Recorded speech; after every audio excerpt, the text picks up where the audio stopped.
Assalamualaikum warahmatullahi wabarakatuh. Halo semua, jumpa lagi dengan Investor Happy. Oke, video kali ini kita akan bahas saham Kejen ya, dari fundamental, teknikal, ataupun dari seasonality. Biar kita tahu potensi di emiten ini ya. Oke, sebelum pembahasan seperti biasa kita disclaimer dulu bahwa di sini hanya sebatas berbagi informasi, bukan ajakan untuk beli ataupun jual di emiten yang terkait di video ini. Oke, saham Kejen atau Krida Jaringan Nusantara. Nah, ini perusahaan bidang telekomunikasi ya. Kayaknya ya, kita lihat dulu profil company-nya biar kita tahu ya core bisnisnya. Nah, ini Kejen ya. Ini didirikan di Jakarta. Kita lihat perusahaan yang bergerak di bidang logistik ternyata ya teman ya. Tidak sama. Saya kira ini bergerak di bidang kayak ISP, ternyata logistik ya. Jasa pengiriman barang dan berencana akan melakukan pengembangan produknya berupa jasa pengiriman dokumen paket ya. Jadi ini kayak ekspedisi mungkin ya. Semakin ada persoalan di bidang pengiriman dokumen ya. Ini ya istilahnya sektor kurir lah namanya. Nah, ini untuk pegang sahamnya. Pegang sahamnya pertama ada Grafindo Karya, ini sebagai pegang saham atau pengendalinya ini sekitar 52. Terus ada Masyarakat 24, Reksadana ada 5,9, terus ada Petrus Daruyani ini sekitar 4,5, Alen ini sekitar 4,5. Nah, ini kalau kita lihat di sini memang ada banyak pribadi ya, atau mungkin di sini direksinya ya, tidak disebutkan ternyata ya. Nah, ini emang emiten kayak gini rata-rata volatile teman ya, jadi kita manfaatkan. Nanti kita lihat ya yang tepat untuk beli di emiten ini di seperti apa. Nah, kalau kita lihat ini ya untuk di bulan April ini sudah naik ya pegang sahamnya di sekitar 844. Terus ada Masyarakat sekitar kemarin ya di Maret ini sekitar turun 354. Biasanya kalau naik gini harganya naik ya,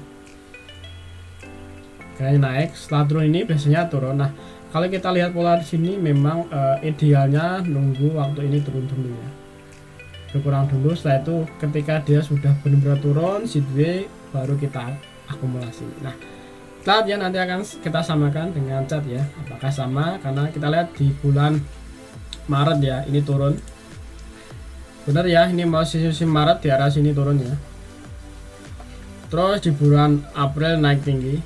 Nah, artinya memang waktu April ini banyak yang beli teman ya. Kita lihat ini waktu Oktober yang sini nggak kedetek teman ya, datanya nggak ada. Ini sampai November ya, yang kedetek November ini berkurang, tapi setelah itu naik ya dia. Nah, kita lihat jadi sebelum November, Desember, Januari ya, kita lihat apakah sama. Nah, periode ini ya dia sideways turun, tapi ini akan naik lah. Setelah itu dia turun tajam. Setelah dia turun di support di Mei-nya ini baru naik. Nah, jadi kalau mau di sini paling aman tuh dia nunggu turun dulu ya teman ya. Turun dulu ada potensi naik ya. Nah, ini kayak sebenarnya sudah bentuk situ ya, tapi tetap dijebolin juga. Nah, tapi tetap dibalikin lagi ke area sini ya, waktu di situ-nya lagi. Tapi entah apakah nanti akan dibawa ke sini dulu, setelah itu akan jeblolan sini, atau apakah nanti polanya kayak gini ya, sideways gini panjang, setelah itu jeblolan lagi. Nah, ini ada dua base ya, mau di area sini atau sini. Nah, lihat dari segi laporan keuangan ya, biar kita tahu fundamentalnya seperti apa. Nah, kita lihat ya untuk laporan keuangan per kuartal ke-1 ya 2023 ya. Nah, ini kita lihat ini tahun dari year to year ya. Nah, sama kuartalnya year to year. Nah, dari segi aset ini naik tipis ya, dari sebelumnya 68 miliar naik ke 68,2 miliar ya. Ini udah rupiah penuh, jadi ini kecil ya, segi asetnya kecil karena cuma 68 miliar. Cuma memang menarik ya teman untuk kita scalpingnya di saham ini. Ini cukup volatile banget, dan ini sering arah ya, bahkan sini sering dapat beggar teman-teman ya, kalau pas momennya beli lah. Cuma kalau sudah di atas beggar sebaiknya tunggu aja turun ya, karena ada potensi ke bawah lagi. Nah, kita lihat untuk liabilitasnya ini sekitar 5,8, sebenarnya kecil ya. Kalau kita bandingkan dari asetnya sekitar 10%-an ya. Ini naik tipis sekitar 49 juta. Nah, itu liabilitasnya. Untuk ekuitasnya ini sekitar 62, dan ini ada kenaikan sekitar 100 juta ya, karena sebelumnya 62,2, ini naik ke 62,3 ya. Oke. Nah, kita lihat untuk segi pendapatannya ya. Nah, segi pendapatannya ini naik ya, soalnya teman-teman malah turun ya ternyata. Nah, ini ada penurunan, walaupun turun cuma beban pokoknya juga turun ya teman-teman ya. Nah, ini segi pendapatan dari sebelumnya 8,4 turun ke 2,2 jadi pendapatan. Tapi untuk beban pokoknya juga turun teman-teman ya, walaupun ini pendapatan turun, beban pokok juga turun dari sebelumnya 3,3 miliar turun ke 1,2 teman-teman ya. Nah, untuk labanya ini surplus teman-teman ya, labanya cukup bagus. Ini naik ya,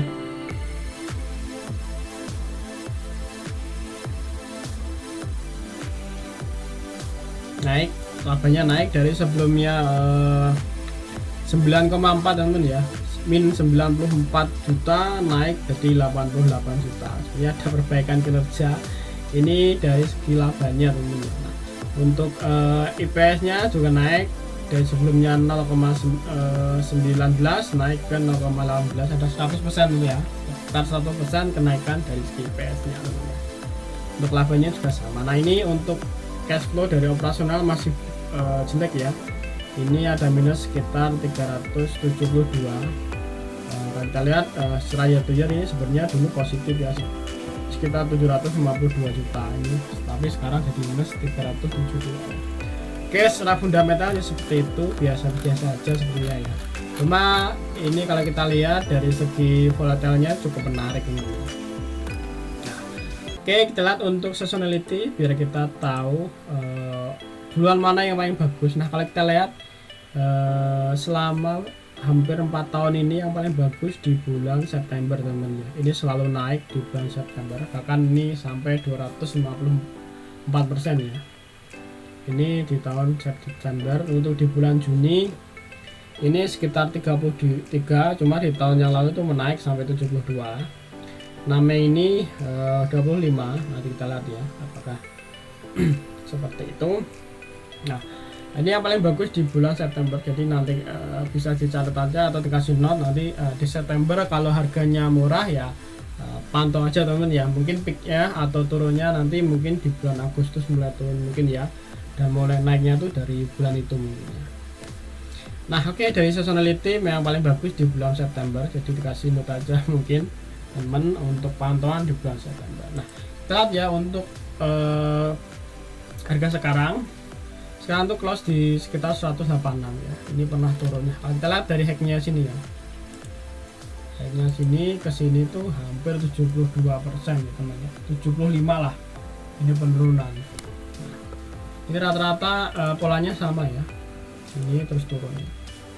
Bahkan di sini sekitar 76, artinya tunggu aja puncak tertingginya setelah turun di atas 70. Teman bisa pantau ya, karena 2 tahun terakhir polanya seperti itu teman. Bahkan ini kalau kita lihat di sini sudah naik ya, ini hampir 154. Ini kalau kita lihat ke belakang dia selalu naik sekitar hampir 380% ya. Apakah nanti akan ikuti polanya sama ya. Terus di web sini ada sekitar 200. Nah, kalau kita lihat polanya ini jadi masih kurang ya. Cuma kalau kita lihat sini dia nggak sering ngendon ya, maksudnya sekali naik dia benar-benar naik, setelah itu langsung turun ya. Nah, ini juga sama ya, dia naik setelah itu langsung turun. Kalau sini agak bikin beberapa stuck ya. Nanti apakah sini akan turun, nah kita lihat aja ya. Nah, ini kita bisa pelajari kalau kita lihat dari 2 tahun terakhir seperti itu, atau 2 web seperti itu. Nanti kita lihat apakah sini akan sama. Nah, Kalau misalnya ngikutin data ini misalkan 200, jadi sini masih ada potensi ke sini ya. Cuma kita nggak tahu nggak tahu ya apakah nanti akan polanya seperti itu, apakah akan turun. Nah, kita nggak tahu. Cuma titik mana yang paling ideal? Nah, kalau kita lihat ini dari 2002 ya. Nah, base di arah sini itu yang cukup kuat ya. Dari sampai saat ini belum kejebol ini ya. Base di arah sini ini kita tandain ya. Demand. Nah, demand arah sini teman-teman. Nah, sekitar dari 76 ya. Ya 76 sampai 103 itu area demandnya ini cukup kuat di arah situ ya. Sampai sini langsung jengat lagi, masuk sini juga jengat lagi ya.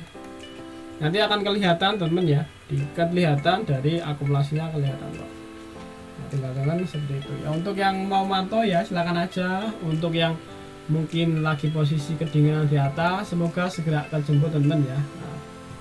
Nah, kalau saya strateginya gimana? Saya akan nunggu dengan sabar ya di area bawah, karena karena ini ya guys, di saham kita kan banyak ya emiten model kayak gini banyak. Biasanya triknya saya tuh ngumpulin ya emiten yang seperti ini, bahkan yang nggak liquid itu tak ngumpulin. Nah, kenapa ya kita untuk main sendiri kalau aja orang nggak cukup. Nah, ini kalau di sini cukup volatile guys, ini liquid juga. Jadi teman kalau main di sini ya serasa cukup ya, untuk beberapa orang sih sangat cukup nih, cukup banyak. Cukup lah ya. Transaksinya nih value 1,6 ya. Jadi ya kalau uangnya temen miliaran ya nggak cukup, lebih baik ke saham yang LQ45. Cuma kalau kita mainnya masih puluhan juta itu masih bisa teman sini. Sini itu cukup volatile. Oke, kurang lebih seperti itu. Kalau cuma ada request emiten mana yang perlu dibahas, silahkan aja tulis di kolom komentar. Kalau nanti seandainya saya bisa, saya insya Allah akan coba bikinin untuk teman semua ya. Oke, terima kasih semua yang sudah nonton video ini. Sampai ketemu di video berikutnya. Happy cuan and happy investor. Bye bye.